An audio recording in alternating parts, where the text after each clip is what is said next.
C'est un plaisir de vous retrouver sur la RTG. Au sommaire de ce journal, une mission de l'Agence nationale de lutte contre la corruption et de la promotion de la bonne gouvernance est en tournée à l'intérieur du pays. Objectif, sensibiliser dans les structures sanitaires sur les conséquences du phénomène qui prend de l'ampleur dans notre pays. C'est un prélude à la Journée internationale de lutte contre la corruption. Poursuite du projet de rénovation du stade du 28 septembre, les techniciens de pelouse sont en ce moment à Conakry. Les graines du gazon naturel sont sur le site pour accélérer les travaux afin de permettre à la Guinée de recevoir ses matchs à domicile. Ce soir, dans la rétrospective des faits marquants de l'année 2024, il sera question du découpage administratif. L'on a assisté à la création des communes urbaines et rurales à travers le pays, une loi votée à l'unanimité par les conseillers nationaux. Voilà pour les titres. Bonsoir à tous, merci de nous rejoindre sur les antennes de la télévision nationale. À la une de l'actualité ce soir, Festival international du Djembé. Le coup d'envoi a été donné ce vendredi au Palais du Peuple. Des festivaliers sont venus de divers horizons pour participer à cette première édition. Un rendez-vous culturel de partage d'expériences présidé par Dr Dansa Kourouma, président du CNT. Compte rendu, adjudant-chef Aboubakar Kamano, correspondant de la presse militaire. Archi-comble, c'est la salle des congrès du Palais du Peuple de Conakry qui a servi de cadre au lancement officiel du Festival international du Djembé FIT Guinée 2024. Cet événement démarré par une minute de silence observée à la mémoire des victimes du drame du stade du 3 avril Récoré. Près de 200 festivaliers venus de 18 pays de l'Afrique et d'ailleurs prennent part à ce rendez-vous culturel multidimensionnel qui va durer 120 heures, soit 5 jours d'intense activité. La France, la Chine et le Maroc sont respectivement pays invités spécial, invités de marque et invités d'honneur de cette première édition dans son format actuel, en présence des autorités et autres grandes personnalités fortement mobilisées pour la cause, notamment le président du CNT, honorable Dansa Kourouma, le général Amara Kamara, ministre secrétaire général de la présidence de la République, Giba Diakité, ministre directeur des cabinets de la présidence, des membres du gouvernement, des responsables des institutions républicaines, entre autres, le directeur général du Centre international de percussion, a dans son discours souhaité la bienvenue aux hôtes de la Guinée au compte de ce festival.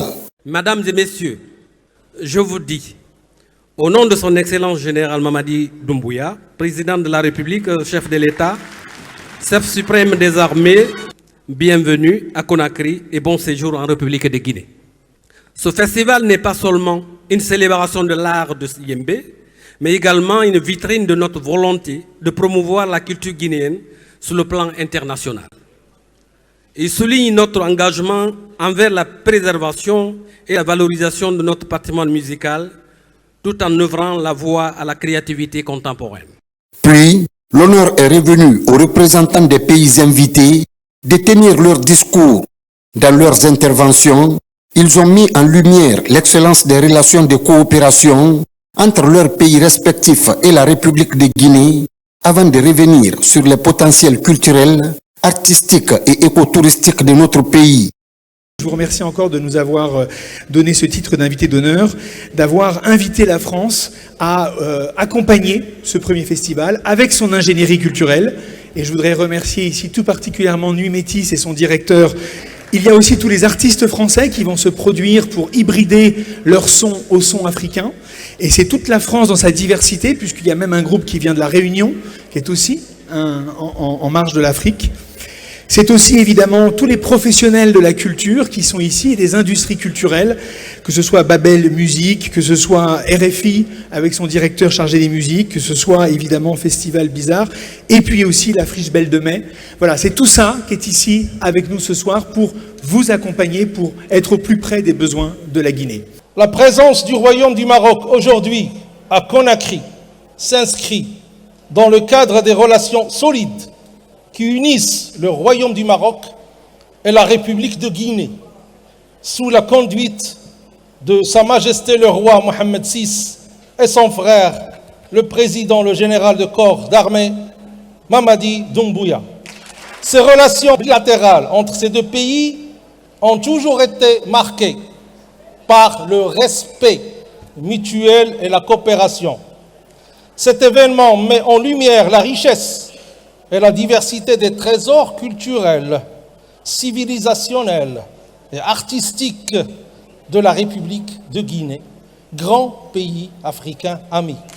Je tiens également à vous remercier chaleureusement pour l'accueil exceptionnel et l'hospitalité dont vous avez fait preuve à l'égard de la délégation marocaine. Cette initiative témoigne une fois encore des liens d'amitié exemplaires qui unissent nos deux pays sous la conduite éclairée des deux chefs d'État et reflètent la solidité des relations humaines qui les rapprochent. Je suis très honoré d'être ici. Je suis très content d'être convié en tant qu'invité spécial. Ça témoigne encore une fois de l'amitié entre la République populaire de Chine et la République de Guinée. Encore, ça témoigne une fois de plus l'amitié entre nos deux peuples. La culture est l'un des axes prioritaires du président de la République, le général Mamadi Doumbouya. Dans la dynamique de promouvoir le patrimoine culturel guinéen, de vendre la destination Guinée, terre de richesse et d'innovation, le ministère de la Culture, du Tourisme et de l'Artisanat met les bouchées doubles pour réussir cette mission. Conformément à la vision Simandou 2040, le ministre Moussa Moïse Silla et son équipe travaillent d'ardeur. Sur le terrain, les résultats sont tangibles et les perspectives augurent un lendemain meilleur. Excellence Général Mamadi Doumbouya, président de la République, chef de l'État et son gouvernement qui est dirigé par M. Bahouri, accordent une place prépondérante à la culture dans le processus de refondation de l'État. Nous sommes heureux de constater que l'initiative suscite l'adhésion de plusieurs pays africains, américains, européens et asiatiques qui nous font l'honneur de participer à ce festival. Je voudrais ici saluer et souhaiter à tous la chaleureuse bienvenue et un excellent séjour parmi nous. Mesdames et messieurs, la prompte réaction du président de la République a donné suite à la requête du ministère de la Culture et du Tourisme et de l'Artisanat témoigne de l'intérêt qu'il accorde au secteur de la culture dans le cadre de la mise en œuvre de la transformation économique, sociale, culturelle et politique de notre pays. Cet intérêt s'est également manifesté dans sa vision portée par le projet Simandou 2040 qui place la culture en deuxième rang des objectifs prioritaires de ce grand projet qui contribuera substantiellement, et nous en sommes convaincus, à la transformation de notre pays dans tous les domaines. C'est un immense honneur pour moi, au nom du ministère de la Culture, du Tourisme et de l'Artisanat, de prendre la parole à l'occasion de cette cérémonie inaugurale du Festival international du Djembé. Ce festival étant placé sous son haut patronage, permettez-moi avant toute chose d'exprimer ma profonde gratitude au président de la République pour son engagement indéfectible à faire rayonner la culture guinéenne. Son soutien constant et sa vision éclairée nous permettent aujourd'hui de hisser nos traditions et nos talents sur la scène internationale.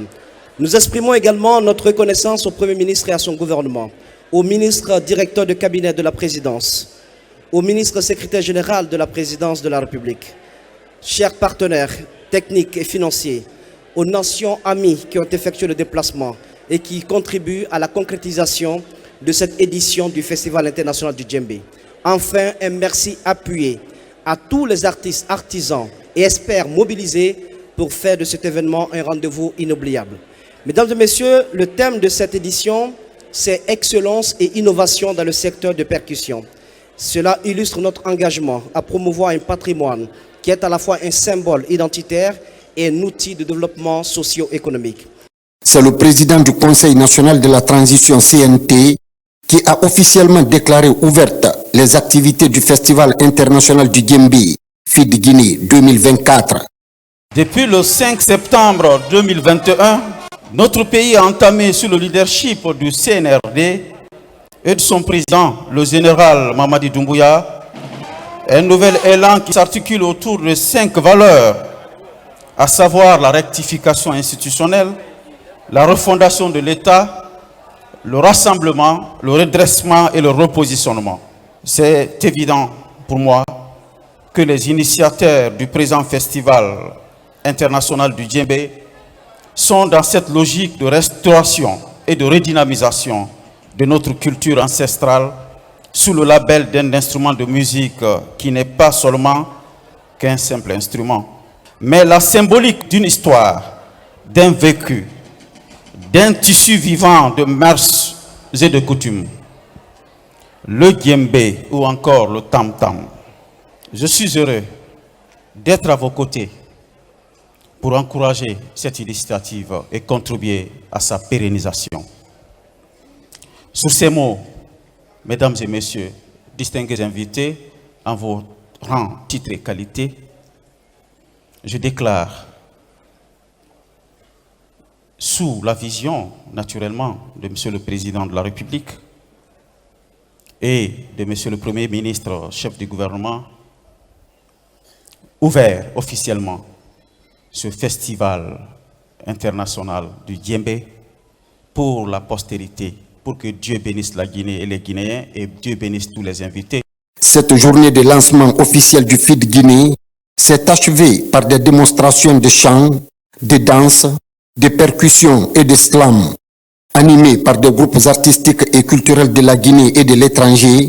Ils ont tenu en haleine et émerveillé l'assistance.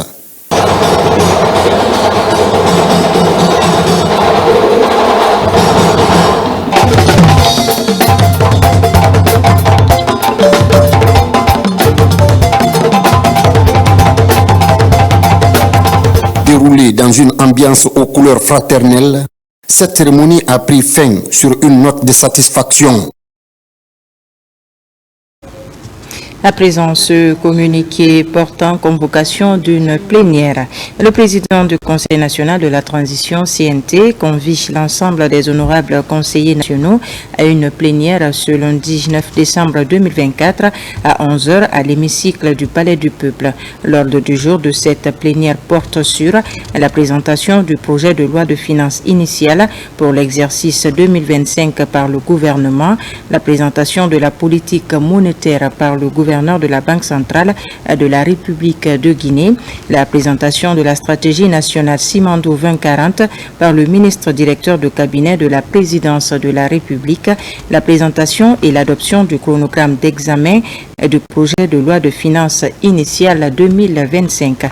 Sont invités à prendre part à la présente plénière les membres du Comité national du Rassemblement pour le développement CNRD, le Premier ministre chef du gouvernement, les présidents des institutions républicaines, le cabinet du président de la République, les membres du gouvernement, le gouverneur de la Banque centrale de la République de Guinée, le chef d'état-major général des armées, le haut commandant de la gendarmerie nationale, les chefs d'état-major des armées de terre, de l'air et de mer, les chefs des missions diplomatiques consulaires et organisations internationales accréditées en République de Guinée, le directeur général de la police nationale, le directeur général des douanes, le directeur général de la protection civile, le directeur général du corps des conservateurs de la nature, Madame la gouverneure de la ville de Conakry, les facilitatrices du cadre de dialogue interguinéen, les représentants des deux confessions religieuses musulmanes et chrétiennes,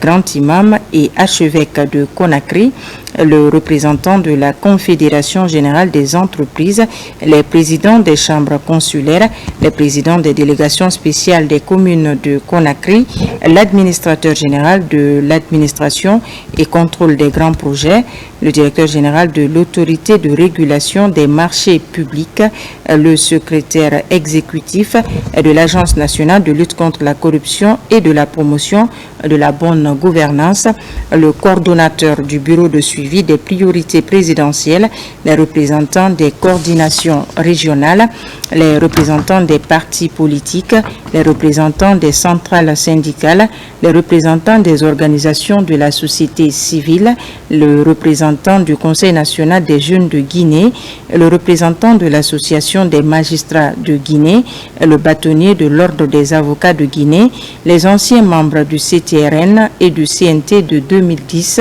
les représentants des organisations de défense des droits de l'homme, les représentants des ordres sociaux professionnels, les représentants des organisations de la presse publique et privée. Compte tenu de l'importance de l'ordre du jour, la présence de tous les honorables conseillers nationaux est exigée. Conakry, le 6 décembre 2024, pour le bureau, le président du Conseil national de la transition, Dr Adansa Akuruma. Direction le Canada, où le ministre du Travail et de la fonction publique a bouclé un séjour de travail intense et fructueux. Faya François Bouronneau a été reçu en audience par le ministre de l'Emploi et de la Solidarité, ainsi que par le sous-ministre des Relations internationales et de la francophonie du Québec. Les entretiens avec les deux personnalités ont porté sur plusieurs sujets, notamment l'octroi de bourses aux agents de l'État et l'appui à l'opérationnalisation de l'École nationale d'administration de Guinée. De retour du Québec, Mamadi Terna Kamisoko. La visite de travail du ministre Faya François Bouronneau au Canada, ce sont aussi les discussions de haut niveau avec les autorités québécoises. Au ministère de l'Emploi et de la Solidarité, après les travaux techniques avec différents cadres, le ministre Bouronneau est reçu par son homologue Catherine Champagne-Jourdain. Les échanges entre les deux ministres ont porté sur les défis communs, notamment en lien avec la gestion du marché du travail. C'était un entretien qui venait un peu retracer les grandes lignes de la réunion que nous avons eue hier avec la Commission des partenaires du marché du travail. Vous savez, on a un observatoire national du travail que nous voulons opérationnaliser et nous avons eu un très bon partage d'expérience de la part d'une des directions techniques de ce ministère. Ils nous ont présenté le modèle qu'ils ont pour le diagnostic des professions et tout le système mis en place jusqu'au niveau décisionnel pour faciliter donc la prise de décision. La Guinée développe depuis plusieurs années des relations de bonne collaboration avec la province du Québec. Dans la zone francophone du Canada, les projets et programmes en cours de mise en œuvre sont abordés avec Georges Langy, sous-ministre des Relations internationales et de la francophonie.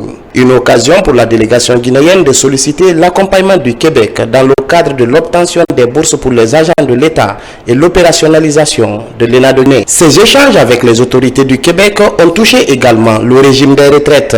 La Guinée a déjà pris d'importantes mesures dans ce sens pour restaurer l'honneur et la dignité des pensionnés. Pour consolider ces acquis, de belles perspectives se profilent à l'horizon entre Conakry et Québec.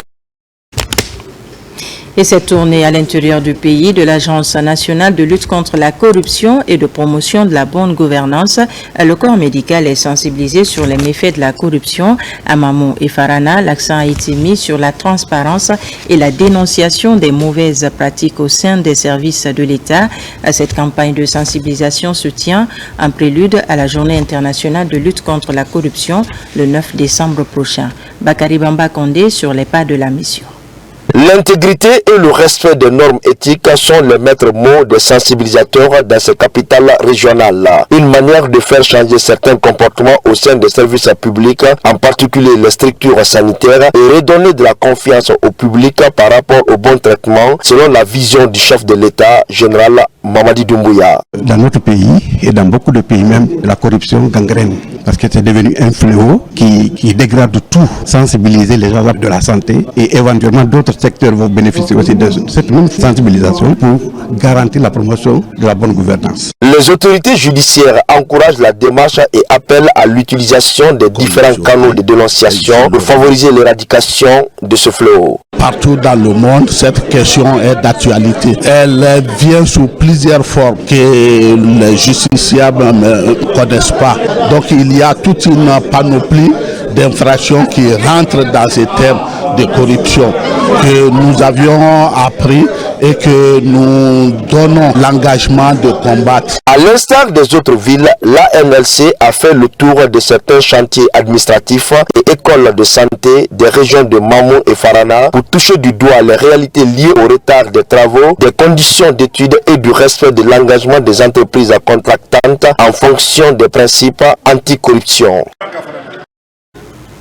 La diplomatie. La Guinée reprend ses relations diplomatiques avec la Suède. Plus qu'une simple reprise, il s'agit pour les deux pays de repartir sur de nouvelles bases et relancer une vieille amitié. En remettant ses documents d'accréditation au roi de la Suède, le diplomate guinéen lui a annoncé ses intentions de bâtir une nouvelle forme de coopération bilatérale entre Conakry et Stockholm. Le point avec Makemedonzo.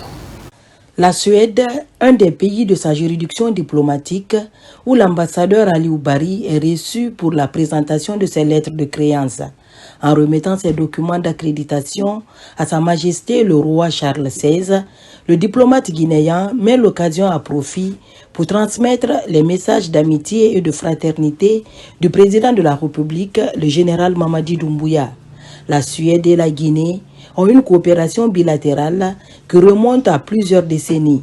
Et l'un des défis majeurs pour l'ambassadeur Bari est de relancer cette coopération sous toutes ses formes, conformément aux exigences du processus de refondation en cours dans notre pays. Aujourd'hui, j'ai eu le grand honneur et le grand privilège de présenter mes lettres de créance à Sa Majesté Charles XVI de la Suède. Je lui ai transmis les salutations chaleureuses du chef de l'État, son Excellence le général Mamadi Doumbouya. Comme vous le savez, son Excellence Dr Maurice Sanda Kouyaté, ministre des Affaires étrangères, tient à la mise en œuvre intégrale de la politique extérieure du chef de l'État.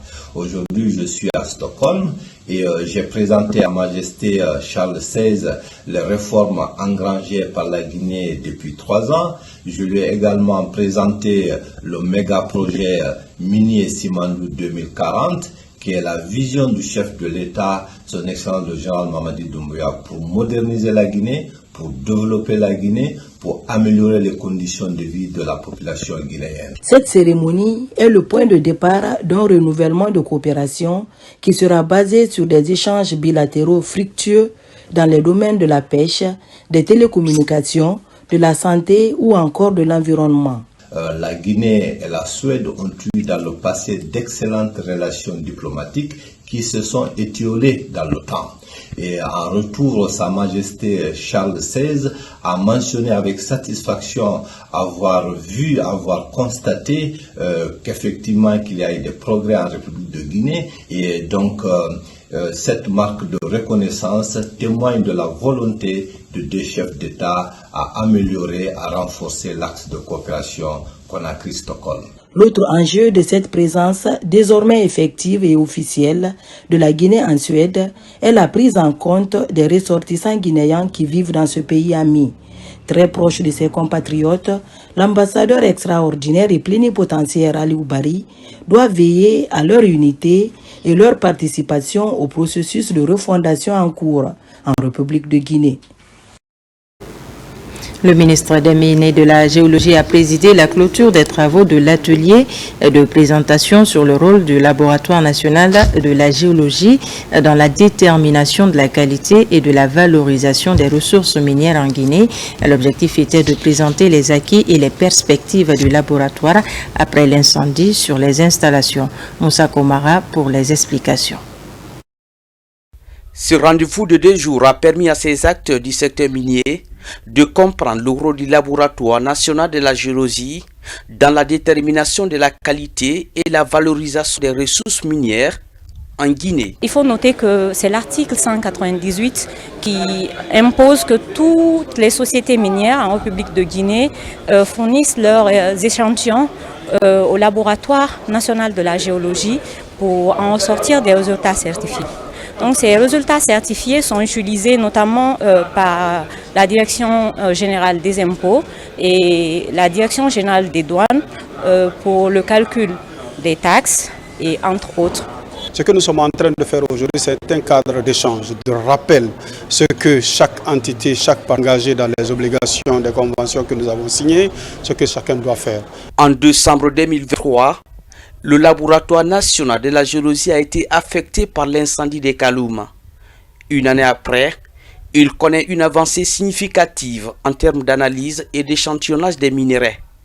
L'occasion est unique de présenter les acquis et le modèle de gouvernance imprimé, surtout sa contribution dans le calcul de la taxe minière, du prix de référence de la bauxite en Guinée. On a compris que Au jour d'aujourd'hui, l'État a mis en place un système de suivi, un système n'est-ce pas, de contrôle, un système n'est-ce pas, de synergie d'action entre les départements, aujourd'hui qui ramène tous ces départements à travailler pour augmenter la chaîne de valeur n'est-ce pas, de notre ressource naturelle. Le gouvernement guinéen espère avoir un secteur minier exemplaire, résilient et compétitif. Doter le laboratoire d'un statut particulier pourrait être bénéfique pour amener les partenaires miniers à respecter leur engagement vis-à-vis de l'État. Nous demandons leur accompagnement pour d'abord renforcer le statut du laboratoire en mettant à leur disposition un CA et après, maintenant, les demander de faire comme la douane ou les impôts par rapport à la contribution financière dans le trésor public. C'est extrêmement important de doter le laboratoire national de géologie de moyens humains, moyens financiers, mais encore plus, beaucoup de formation. C'est le seul moyen de challenger les évaluations qui sont faites par les industriels, c'est-à-dire par les sociétés minières. Cette deuxième session a tenu toutes ses promesses. Elle a été ponctuée par cette visite guidée sur les installations du laboratoire national de la géologie, sis à la minière. Et puis, les acteurs de mise en œuvre du projet de gestion des ressources naturelles minières et de l'environnement étaient réunis à Kindia. Ils ont passé en revue le bilan des activités réalisées cette année et projeté celles de l'année prochaine. Plus de détails avec ça à Marathon. C'est le deuxième comité de pilotage du projet de gestion des ressources naturelles minières et de l'environnement au compte de l'année 2024. L'exercice consiste à évaluer les activités réalisées cette année dans la mise en œuvre de ce projet et à planifier celle de l'année 2025. Les résultats de cette deuxième session sont nombreux et importants. Premièrement, le PTBA 2024 a été exécuté à plus de 60% et à la fin du mois de novembre. Et nous estimons que ce résultat va être substantiellement amélioré avant la fin du mois de décembre parce qu'il y a beaucoup de paiements en instance qui vont être faits. La deuxième chose, c'est que beaucoup de dossiers de passation de marché ont avancé et aujourd'hui, on peut se dire que au moins une dizaine de contrats sont en position d'être signés et dont l'exécution pourrait démarrer avec le début de l'année. Si cette revue à mi-parcours a enregistré des résultats satisfaisants dans l'exécution du projet, des efforts restent à fournir pour l'atteinte de tous les objectifs. Les activités sont pertinentes, mais les directions peut-être n'ont pas bien perçu comment déployer ces activités. Donc il faut qu'on s'assure que les thèmes de référence sont de bonne qualité et élaborés à temps. Il faut qu'on s'assure que le processus il y a une itération, un travail conjoint qui a été fait avec les experts de la Banque mondiale d'un côté, nos directions techniques de l'autre côté et les experts qui nous accompagnent. On avait un taux de décaissement très bas, autour de 10%. Et suite à quelques améliorations en 2023, on est autour de 61% aujourd'hui. Et nous avons promis de s'impliquer personnellement, impliquer les autres acteurs de ce projet pour qu'on atteigne les 100% à la fin de ce projet. Pour les 3 prochaines années de vie du projet, les nouvelles priorités du secteur des mines et de l'environnement seront prises en compte conformément à la nouvelle politique de développement du CNRD. Évaluation environnementale et sociale, les cadres déconcentrés de la région administrative de Kindia sont formés aux techniques d'évaluation, une mesure qui leur permettra de maîtriser l'étude d'impact environnemental et social des projets de développement afin de protéger notre environnement déjà très menacé. Ousmane Ba. Assurer un suivi évaluation environnementale pour le bien de l'ensemble des acteurs de la chaîne. C'est le nouveau défi du ministère de l'Environnement à travers son agence d'évaluation environnementale AGE. Il s'agit de doter les membres du comité préfectoral de la région administrative de Kindia de nouvelles techniques. Un renforcement de capacité qui permettra aux agents déconcentrés de mieux cerner les contours d'évaluation environnementale et sociale des projets de développement.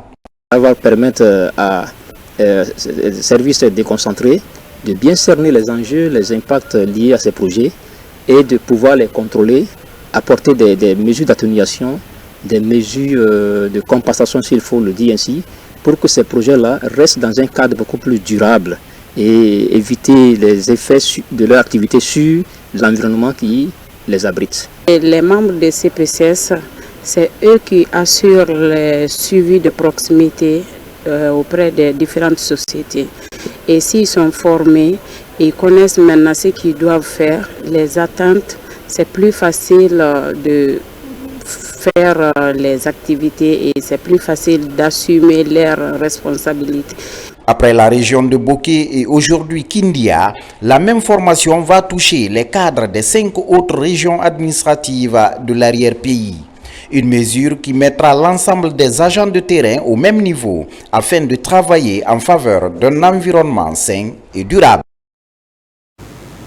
Protection de l'environnement à Sérédou, le plan d'action pour la conservation des espèces végétales de la réserve de biosphère de Ziama est en cours de validation. Les villages environnants de cette réserve forestière seront sensibilisés sur la sauvegarde des espèces animales et végétales.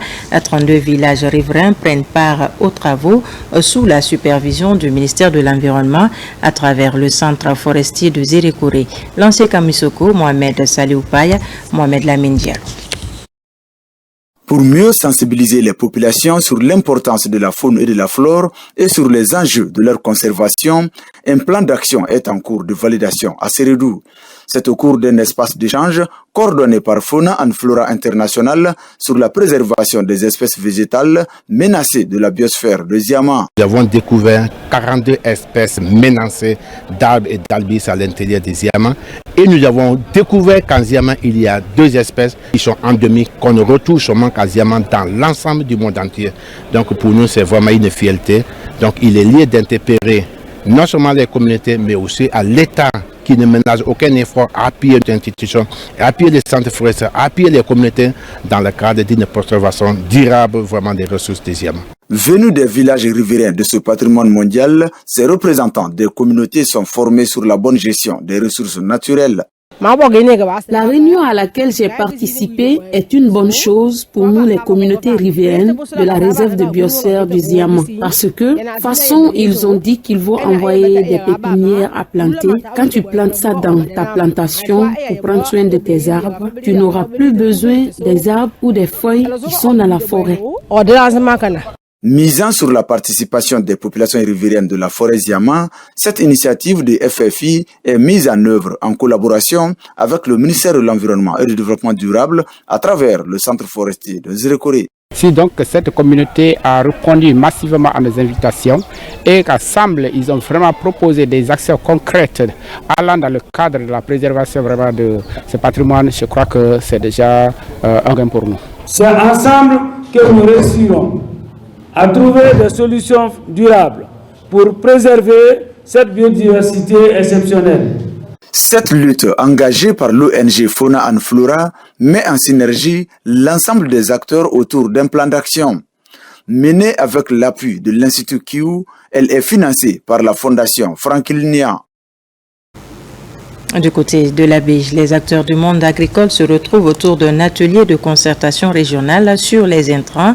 Au menu de la rencontre, faire le diagnostic du système actuel de fourniture des intrants aux producteurs. Sona Sagno commente les images de Sarafdine Diallo. Cet atelier de concertation régionale sur les intrants a permis de diagnostiquer les forces et faiblesses du système actuel de fourniture des intrants aux producteurs, partager les textes réglementaires sur les intrants. Nous allons échanger avec les acteurs, c'est-à-dire les producteurs en place, les vendeurs des intrants, pour voir quelles sont les problématiques à leur niveau et quelles sont les dispositions que nous devons prendre, une stratégie pour mettre en place toutes ces dispositions, assurer les semences de qualité au niveau des producteurs, des engrais de qualité à temps opportun au niveau des producteurs et des engins agricoles qui sont adaptés à nos conditions et d'affort climatique et qui sont adoptés par ces producteurs. Nos attentes aujourd'hui, c'est que tous les acteurs qui sont impliqués dans les activités agro-pastorales se rendent compte des difficultés auxquelles nous sommes confrontés dans le cadre de la production agricole et production animale, pour qu'on puisse combler le vide et relever le défi pour améliorer la production et la productivité. Les participants se félicitent des échanges qui ont comblé leurs attentes. Cette formation de vulgarisation des textes. En plus de ça, l'augmentation des capacités de production, de conseils, en termes de conseils, c'est vraiment quelque chose de très bénéfique pour les producteurs de la région. Cette formation-là m'a beaucoup réveillé de me faire comprendre que vraiment on ne doit pas vendre n'importe comment des produits. Il faut vendre des produits réels. Les directeurs préfectoraux de l'agriculture et de l'élevage prennent l'engagement de restituer à leur retour ces acquis aux autres acteurs de la chaîne de production. Il y a des tests de loi qui existent sur toute la chaîne de ces intrants que les producteurs ne connaissaient pas. Et donc ceux qui sont avec nous, ils vont nous servir de paysans relais afin de sensibiliser aussi les autres producteurs et tous ceux qui sont vraiment dans la filière des intrants agricoles. Cet atelier régional de concertation sur les intrants tenu à la baie a regroupé tous les acteurs de la chaîne de production des régions de la baie et Mamou. Dans le registre de la sécurité en haute mer, des outils d'aide à la navigation sont installés sur la façade maritime, des bouées visibles jour et nuit pour signaler aux usagers de la mer la présence des épaves qui sont de véritables dangers pour les petites embarcations des pêcheurs et des gros navires. Fodé Camara nous en dit davantage. Derrière cette image d'une mer tranquille se cachent des épaves. Des pièges redoutables pour les petits pêcheurs, les plaisanciers et même pour les gros navires. Pour minimiser les risques susceptibles de provoquer des naufrages, des décès et des cas graves de blessures, l'ANAM, Agence de navigation maritime du ministère des Transports, a engagé un travail d'alerte de la communauté portuaire et maritime par l'installation des bouées. Des outils d'aide à la navigation pour signaler la présence des épaves aux différents usagers de la mer. C'est une recommandation de l'OMI. L'OMI, c'est l'Organisation maritime internationale qui avait instruit tous les États de nettoyer l'espace maritime. Et du côté de la Guinée, on a dénombré 59 épaves qui sont dans nos eaux. Donc cela nous a poussé à baliser les épaves pour éviter qu'il y ait d'abord la collision et pour assurer aussi la sécurité des personnels navigants. Les épaves sont des dangers à baliser pour éviter d'éventuels accidents. Pour relever ce défi, ces bouées sont visibles jour et nuit. En plus de sa couleur très vive, la nuit, la bouée reflète la lumière. En plus, elle est dotée d'un système de géolocalisation. Ces bouées sont dotées d'un système de GPS et il y a un système de contrôle. À travers ce système de contrôle, on peut voir si la lumière elle est éteinte, comment la bouée fonctionne. Et c'est répertorié sur une carte de navigation maritime. À travers cette carte de navigation maritime, le navigateur peut se rendre compte à partir de son petit écran, il y a une épave quelque part et c'est balisé, c'est déjà signalé par une bouée. Tout au long de la façade maritime, 59 épaves sont répertoriées. Des actions d'envergure se mettent en place pour une gestion judicieuse des épaves, véritable cauchemar pour les usagers de la mer. La seconde étape, une fois que nous finissons de baliser ces épaves, nous allons procéder maintenant à leur enlèvement. Cela nous permettra d'abord d'immobiliser ces épaves et aussi de connaître les positionnements, éventuellement trouver les voies et moyens pour les renflouer ou pour les enlever. Ces dispositions de l'Agence de navigation maritime du ministère des Transports sont très respectueuses des principes de l'Organisation maritime internationale et de l'Association internationale de signalisation maritime, une structure à laquelle la République de Guinée a adhéré depuis 1958. Je vous le disais dans les titres, le projet de rénovation du stade du 28 septembre se poursuit. Les techniciens de pelouse sont arrivés à Conakry pour semer les graines du gazon naturel. Cette opération consiste à accélérer la cadence des travaux. Guicopress exécute les travaux d'urgence afin de permettre à la Guinée de jouer ses matchs à domicile. Voyons tout cela avec Aboubakar Junior Camara. Une étape importante dans le projet de rénovation du stade 28 septembre est franchie. L'expert français spécialiste de pelouse a commencé à épandre les graines de gazon. Ce gazon naturel s'adapte au climat de la Guinée, selon le spécialiste, avec l'arrosage automatique et l'utilisation de l'engrais et des produits phytosanitaires. pour la croissance rapide. 6 à 8 jours suffisent pour faire pousser les graines. Je suis venu passer la semaine pour finaliser l'implantation du gazon. On a commencé par préparer la plateforme et tester le système d'arrosage. Et là, ce soir, nous terminons par le semis. Et ce stade a été voulu pour répondre aux normes et permettre de proposer la meilleure pelouse possible avec les plus hauts critères de la FIFA. Le projet de rénovation du stade 28 septembre est un projet d'urgence pour l'État guinéen afin de permettre à la Guinée de jouer ses matchs à domicile. 17 500 places avec des innovations sur les chaises individuelles ou encore des ascenseurs pour des personnes à mobilité réduite. Tous les paramètres sont pris en compte par le projet. La plus grande part des travaux est déjà réalisée. Le gros œuvre sur la partie tribune et gradin est déjà fini. Nous sommes en train de réaliser maintenant les travaux des lots secondaires, à savoir l'électricité, les courants faibles, la climatisation et la plomberie. Maintenant, il y aura des sièges individuels sur l'ensemble des tribunes et des gradins. Il y a l'ensemble des commandes qui sont passées, à savoir l'éclairage de la pelouse, les écrans d'affichage, les écrans LED de publicité et tout. Et tout est conforme aux standards de la CAF. Le groupe Guico Press réalise les travaux sous la supervision des experts de la Confédération africaine de football CAF pour permettre d'obtenir l'homologation et la fin des travaux. Des ingénieurs de bâtiments et de travaux publics viennent d'être certifiés experts par l'Ordre national des ingénieurs de bâtiments et de travaux publics, ce après une formation de perfectionnement dans le domaine de l'expertise en évaluation immobilière à l'Institut de formation continue en BTP. La remise des certificats a eu lieu ce matin à Conakry. Mangafode Touré, Sekou Sissoko. Dans le domaine de la construction et de l'urbanisation, les infrastructures poussent partout à travers le pays. Mais quels sont les chantiers évoluant selon les principes et règlements en vigueur en Guinée? La situation interpelle l'Ordre national des ingénieurs de BTP qui s'investit dans la formation et le perfectionnement de ses membres. Cette remise des certificats aux 54 ingénieurs sanctionne leur formation en évaluation immobilière à l'Institut de formation continue en BTP. Notre ambition est de faire de cette corporation un pôle de rigueur, de transparence et de modernité qui participe de la manière la plus efficiente au développement économique et social de notre pays. Nous voyons qu'il y a une floraison des ingénieurs, mais la qualification reste à désirer. C'est pourquoi ces formations sont organisées pour renforcer leurs capacités, pour permettre aux ingénieurs de mieux exercer leur métier.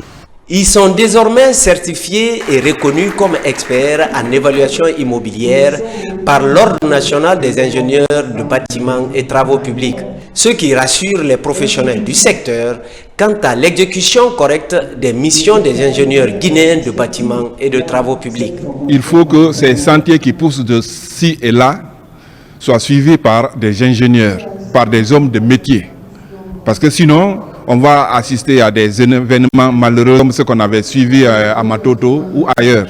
À l'issue de cette formation, vraiment, je me sens capable maintenant de mener les travaux d'expertise immobilière en matière d'évaluation des biens. Cette certification m'a apporté une grande satisfaction déjà parce que ça nous a permis de nous initier à être experts en immobilier. Donc du coup, durant cette formation, nous avons vraiment été initiés à tout ce qui... En tout cas, on a eu la base en fait. L'ambition de l'ONIBAT est de réglementer le secteur à travers le perfectionnement des ingénieurs pour l'exercice de la profession en Guinée.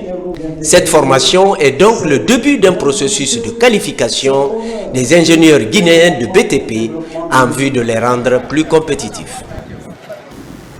Rendons-nous à Timbo, c'est dans la préfecture de Mamou. Là-bas, les fils ressortissants et résidents au sein de l'association Hirde Koudeko ont organisé un renforcement de capacité des agents de santé de la préfecture. La démarche vise à améliorer la performance sanitaire des populations. Plusieurs notions liées à la médecine générale ont été abordées au cours de ces journées d'échange. On retrouve sur place Abdoulaye Diallo et Mamadou Patibalde. Nous sommes à Timbo. Comme chaque année, l'association Hirde Koudeko marque les esprits des populations de la localité. En plus des soins et des médicaments gratuits qu'elle offre, les capacités des agents des différents districts sanitaires de la préfecture de Mamou sont également renforcées. Avec l'appui de l'ONG française Santé, Formation, Développement, ces agents de santé échangent autour des pathologies liées par exemple à la médecine générale et la sensibilisation sur les cas d'addiction. Et c'est une préoccupation aussi bien en Guinée que dans les autres pays africains qu'en Europe, c'est les problèmes d'addiction. C'est-à-dire, c'est les problèmes qui concernent plus particulièrement les jeunes, mais toute la population, de consommation de drogue, de consommation délétère, c'est-à-dire de consommation inadaptée et dommageable de certains médicaments. Cette initiative de l'association Yirdekou sous l'égide du ministère de la Santé et de l'Hygiène publique consiste à sensibiliser et à former ces agents de santé en vue de rehausser leur niveau dans la prise en charge des patients qui fréquentent les différentes structures sanitaires. C'est toujours pour accompagner le ministère de la Santé dans la formation du personnel de santé qui est en contact direct avec la population de base. Vous savez, au niveau de la route nationale de Timbo, et très souvent quand il y a des accidentés, les premiers soins, c'est au centre de santé là-bas. Cette initiative a été très bien accueillie d'abord par ceux qui ont reçu la formation, mais je pense aussi qu'à la suite de cette formation, cela se ressentira dans les soins que ces agents de santé vont donner aux populations bénéficiaires. Parce que, in fine, c'est pour les populations. Au sortir de cette formation, les participants s'engagent à restituer les connaissances acquises et souhaitent la pérennisation de ces genres d'initiatives pour le bonheur des populations. Dans l'actualité également, le ministère de l'Enseignement technique, de la formation professionnelle et de l'emploi à travers l'AGIP met les bouchées doubles pour concrétiser le programme présidentiel de 20 000 emplois. La phase des stages emploi a commencé et 200 autres jeunes sont préparés à travailler dans le secteur du numérique. Tierno Ousmane Diallo. Le ministère de l'Enseignement technique, de la formation professionnelle et de l'emploi déclenche la phase active dans la mise en œuvre du programme accéléré pour 20 000 emplois. L'AGIP, à travers la maison de formation, de l'emploi et de l'entrepreneuriat, signe des contrats pour le placement d'une quarantaine de jeunes diplômés pour ce début dans les entreprises avec pour objectif leur intégration concrète dans le marché du travail. Il y a une mission qui nous a été confiée par Monsieur le Président de la République, le général Mamadi Doumbouya, qui porte sur un programme qu'on appelle le programme accéléré pour l'emploi et qui vise entre autres à aider à la création de 20 000 emplois. Et les instructions que nous avons reçues de Madame la ministre de l'Enseignement technique, la formation professionnelle de l'emploi, c'est d'œuvrer pour l'atteinte de cet objectif. Ces jeunes vont bénéficier d'une nouvelle expérience professionnelle qui va donc booster leur employabilité. Pour aider les jeunes à développer des compétences professionnelles en lien avec les besoins du marché du travail, l'AGIP diversifie par ailleurs ses partenariats avec le cabinet Performance Guinée. De nouvelles opportunités sont décrochées en faveur de 200 jeunes dans les métiers du numérique. Ça a été toujours notre combat, ça a été toujours notre ambition d'être liés, c'est-à-dire à cette activité d'envoyer les jeunes sortants dans le monde professionnel, leur expliquer un peu la différence et les méthodes à suivre pour aller du monde académique au monde professionnel. Et la convention est venue juste renforcer et formaliser quelque chose qui existait déjà entre l'AGIP et le cabinet Performance Guinée. Ces 2 derniers mois, l'AGIP a intensifié ses actions sur le terrain pour concrétiser la vision du chef de l'État en matière d'emploi avec l'ouverture et la dynamisation d'agences à l'intérieur du pays, tout en se rapprochant davantage du secteur privé. 16 jours d'activisme, les acteurs judiciaires et les médecins échangent sur le traitement efficace et fluide des cas de VBG. C'est pour le compte du projet Libre, entendez, lutte contre l'impunité des auteurs des violences basées sur le genre, afin de renforcer l'égalité de genre en Guinée, financée par l'Union européenne. Pendant 3 jours, ces acteurs vont chercher à corriger les imperfections existantes dans leur collaboration. Dina Boubari. Les acteurs de la chaîne pénale et les médecins se sont réunis autour de la question des violences basées sur le genre VBG. La rencontre, qui a rassemblé 18 participants, comprenait des magistrats, des avocats, des officiers de police judiciaire, des médecins légistes et des assistants juridiques. Cet événement s'inscrit dans le cadre des activités de la quinzaine des droits humains et des 16 jours d'activisme dont le thème cette année est riposter et se reconstruire après les violences. Le problème, c'est que chacun est un peu cantonné dans son rôle et ne comprend pas toujours, on n'est pas toujours informé des difficultés que peuvent rencontrer les autres corps de métier. Par exemple, nous venons de parler d'un cas où les médecins légistes n'ont pas répondu selon l'OPJ suffisamment rapidement à leur demande pour examiner la victime, de telle sorte qu'ensuite leur dossier ne peut avancer de manière satisfaisante puisque les preuves n'ont pu être recueillies à temps. C'est intéressant, très éducatif parce qu'on a eu des multiples cas qu'on rencontre dans les hôpitaux. Maintenant, dans la participation, on a eu des juristes, des avocats, chacun a donné son point de vue et leurs difficultés. Les acteurs judiciaires et les médecins jouent chacun un rôle crucial dans la recherche de la vérité sur les violences faites aux femmes et aux filles. L'objectif est de favoriser une synergie d'action entre ces différents acteurs. Nous avons constaté que l'impunité qui encourage la prolifération des cas de VBG en Guinée. Donc c'est pour ça que le projet s'attaque à ça.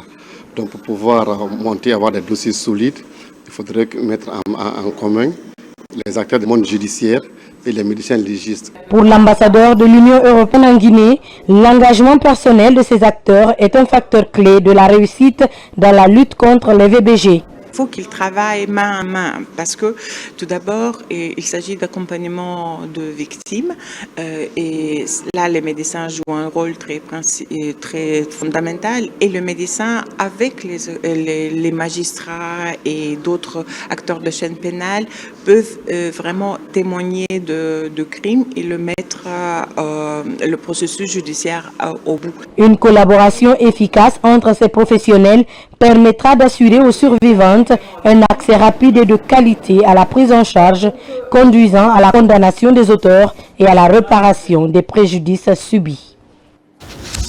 Et c'est parti pour le salon de la bijouterie guinéenne. Cet événement, qui est à sa première édition, a connu la participation des bijoutiers venus de plusieurs localités du pays. La rencontre, qui va s'étendre sur 3 jours, vise à faire la promotion de ce art peu valorisé dans le pays. Reportage de Tierno Maoufba. Dans ce stand, la créativité des bijoutiers guinéens est exposée. Tous les genres de bijoux attirent les visiteurs et acheteurs. Le salon de la bijouterie guinéenne est une vitrine de promotion de ce corps de métier de l'artisanat guinéen. À cette première édition, ils sont venus de partout en Guinée pour démontrer leurs compétences dans la transformation du précieux métal. C'est un départ pour ce salon. Et en fonction du temps, je crois qu'on va s'améliorer et le salon va continuer toujours. En ce moment, la bijouterie, nous comptons que ça va s'améliorer en fonction des apports des uns et des autres. Cette édition du salon de la bijouterie guinéenne, au-delà des expositions vente des bijoux raffinés, des opportunités de réseautage s'ouvrent aux bijoutiers. Des panels sont organisés pour permettre à ces artisans de mieux profiter des avantages de leur métier. J'ai initié ce projet, j'ai pensé aux bijoutiers, pourquoi pas les mettre aussi en valeur. Ils sont tellement marginalisés en Guinée, donc il y a tellement de faux grains parmi eux qui font que les autres partent ailleurs, en Dubaï, au Nigeria, partent des bijoux et pourtant nous avons de la matière première chez nous et nous avons aussi de la créativité chez nous. Pourquoi ne pas les célébrer, pourquoi ne pas les mettre en lumière? En train d'œuvrer pour que tous les secteurs au niveau de l'artisanat puissent sortir de l'eau, faire ce que nous souhaitons vraiment pour le peuple de Guinée, la promotion et la valorisation des produits artisanaux. Donc pour moi c'est une lueur d'espoir, une satisfaction pour dire que vraiment ce secteur est en train de se développer avec le leadership des autorités du pays. Ces 3 jours de promotion de la bijouterie guinéenne se veulent comme une fenêtre de valorisation de l'artisanat vers un meilleur système de modernisation, facteur de consommation locale. Dans le volet développement local, les autorités communales de Ratoma viennent de procéder au lancement de la taxe d'équipement, une recette non fiscale qui doit être désormais prélevée sur toutes sortes de constructions de bâtiments et elle va permettre à la commune de réaliser des infrastructures sociales de base. Moussa Bangora. Ratoma, sur le chemin du développement, ici au siège de la mairie, la taxe d'équipement est lancée. Désormais, cette taxe non fiscale doit être prélevée sur toutes sortes de constructions, bâtiments d'habitation ou immeubles. Elle est payée une fois dans la vie d'un bâtiment. La taxe d'équipement est une taxe non fiscale. Elle est perçue sur toutes les opérations de construction, de reconstruction et d'agrandissement immobilier. Avec la franche collaboration des chefs de quartier, nous espérons que ça va bien se passer le recouvrement. Ce sont les propriétaires des bâtiments que ça va toucher. Une fois recouvré, ce fonds va permettre à l'autorité locale de faire face à certaines dépenses de la commune, notamment la construction des écoles et des centres de santé. C'est une taxe dont les Guinéens ne sont pas habitués à payer, raison pour laquelle nous avons préféré faire une cérémonie officielle pour lancer cette taxe, tout en invitant tous les acteurs, à savoir la société civile, la chambre de commerce, les chefs de quartier, les partenaires, pour que chacun s'implique dans la sensibilisation pour montrer aux citoyens ce que ça va servir cette taxe pour la collectivité.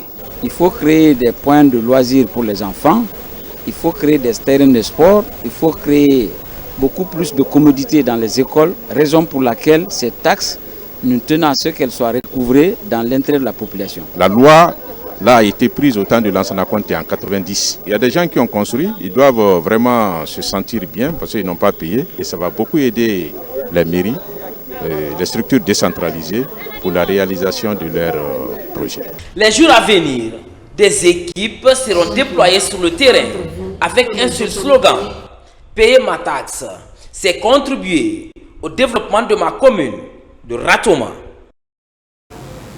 On en vient à la 15e édition de Guinée Company Awards, ce concours qui récompense les entreprises les plus dynamiques du pays. Cette année, la société de gestion et de construction guinéenne a raflé une double récompense pour son projet de construction de la nouvelle ville dénommée Dream City et pour son impact sur l'économie nationale. Le point avec Sona Sagnon. Au cours de la 15e édition de Guinée Company Awards, une cinquantaine d'entreprises guinéennes ont été distinguées. La vedette du dîner gala était la société de gestion et de construction guinéenne qui a raflé une double récompense pour son projet de construction de la nouvelle ville dénommée Dream City. Je remercie les organisateurs d'avoir valorisé l'entrepreneuriat, d'avoir rendu à IGCG ce qu'elle mérite. Donc je suis très content, très satisfait. Donc je promets que dans un avenir proche, on va essayer d'accélérer les choses, réaliser la ville le plus rapidement que possible, voir aussi comment mettre tant de projets pour que les Guinéens en profitent. La 15e édition de Guinée Company Awards des 50 entreprises les plus dynamiques se présente comme une vitrine internationale qui met en lumière les entreprises qui créent de la richesse, font tourner l'économie et contribuent à la promotion des investissements en Guinée. C'est un sentiment de satisfaction d'abord. C'est le résultat de beaucoup d'efforts menés sur le terrain par notre entreprise depuis 6 ans. Et Dream City aujourd'hui, parce qu'il s'agit de Dream City, est l'un des plus grands projets immobiliers de la sous-région et qui aujourd'hui va construire quelque chose de 18 500 logements sociaux et des équipements marchands, une zone industrielle et qui va vraiment désengorger la ville de Conakry. Ça prouve déjà à nos clients que nous sommes vraiment dans le concret et que cette ville verra le jour très bientôt. L'expertise de l'entreprise, la capacité d'innovation, de pénétration du marché, l'impact de l'activité de l'entreprise sur l'économie ont été les principaux critères pour faire le classement dans la transparence. À présent, notre rubrique rétrospective 2024, nous nous intéressons ce soir au découpage administratif. Voté le 18 janvier dernier, cette loi a permis la création de 7 communes urbaines et 10 communes rurales dans le pays. Un acte qui vise à restaurer l'autorité de l'État et prendre en compte toutes les préoccupations des populations. Voici le condensé signé Amadou Touré, Abdulrazak Souma.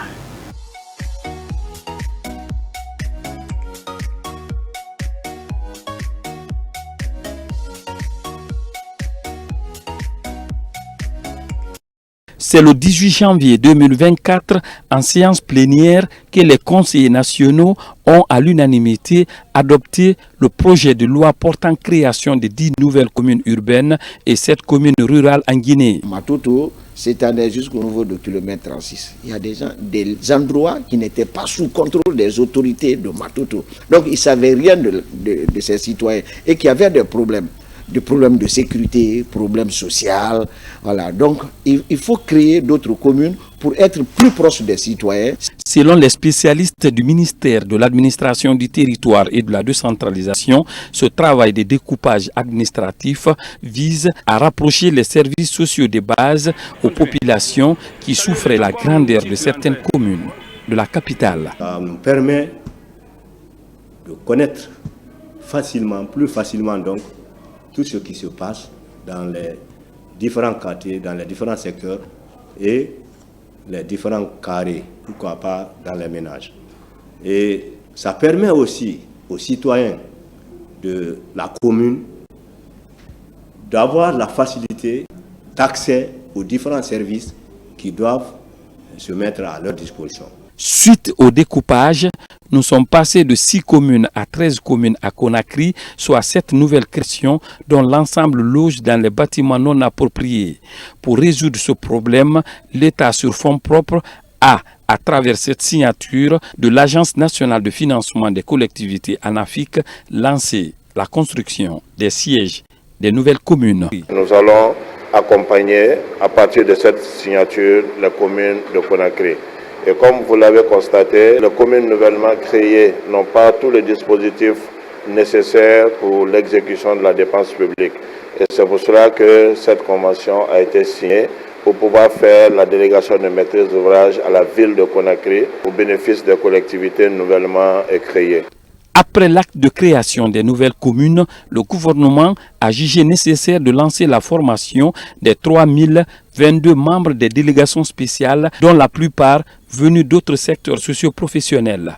Les thèmes ont porté sur l'organisation et le fonctionnement des collectivités locales. Ce nouveau découpage administratif concerne les communes de Matoto, Ratoma, Mania et Dubreka en 10 communes urbaines, contre 7 nouvelles communes rurales créées dans les préfectures de Sigiri, Kouroussa, Bela et Gekedou.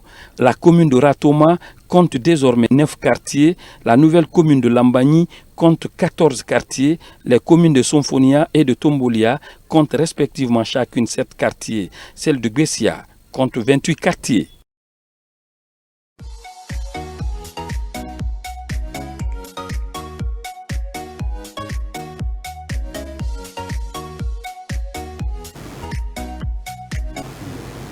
Voilà qui m'a fait à ce journal. Merci de nous avoir reçus chez vous. L'actualité se poursuit sur notre site le www.rtgguinée.info. On se retrouve demain pour une nouvelle session d'information de la Guinée, notre paradis, terre de richesse et d'innovation. Bonsoir.